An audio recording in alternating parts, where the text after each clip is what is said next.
আমার মিসেস এসেছিলেন, উনি বললেন যে নড়াইল আসলে মনে হয় যে কুল, এত শান্ত একটা শহর, এটা খুব ভালো লাগে। আমার কাছে তুমি থাকো, অনেক ভালো ভালো লাগতো তোমার। তা আমার আসলে ভালো লাগছে যে খুব কুল একটা শহর, কোনো নিস্তব্ধতা এখানে। তো মানুষ, আমি মনে করি যে দেশের এখানে মানুষও ভালো। হয়তো কোনো কারণে মানুষ এই বংশ পরম্পরায় কিছু জিনিস রয়ে গেছে, কিন্তু এখনকার নিউ জেনারেশন, এটা কিন্তু নিউ জেনারেশন বাংলাদেশ, এই নিউ জেনারেশন মানুষ কিন্তু এটা চায় না।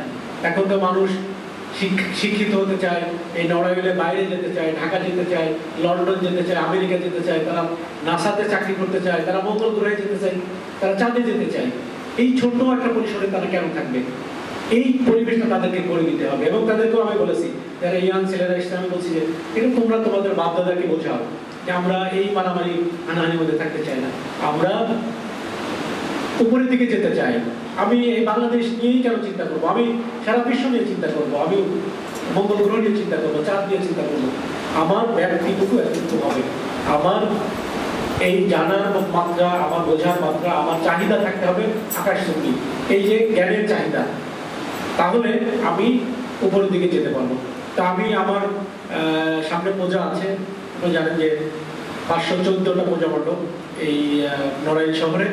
আমরা পূজা মণ্ডপের যারা সনাতন ধর্মের যারা নেতৃবৃন্দ আছে তাদেরকে নিয়েও আমরা এখানে আলোচনা করেছি, ডিসি মহোদয়ের অফিসে আমরা এটা নিয়ে মিটিং করেছি, এবং সদরের একটা অংশে মিটিং করেছি। আমার প্ল্যান আছে যে নড়াইল এবং কালিয়া আমি যাব।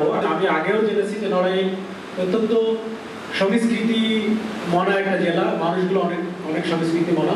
এখানে আপনারা বলেছেন যে মসজিদ মধ্যে পাশাপাশি আছে, আমি গতকাল দেখেও এসেছি। আমার ভালো লেগেছে যে এই যে বিভিন্ন ধরনের মানুষ মিলেমিশে বসবাস করে। সহযোগিতা বলবো না, আপনাদের নাগরিক দায়িত্বটা পালনের জন্য আমি অনুরোধ করব, আপনারা সাংবাদিক হিসেবে আমাকে তথ্য দিবেন যে এখানে একটা ঘটনা ঘটতে পারে। আমি অবশ্যই সেখানে লোক পাঠাবো, এবং দুই পার্টি যারা যারা এই ঘটনাগুলো ঘটানোর চেষ্টা করে আমি তাদেরকে অবশ্যই অবশ্যই আইনের আওতায় নিয়ে আসবো, যাতে করে কোনো ধরনের কোনো আইন শৃঙ্খলার অবনতি ঘটতে না পারে।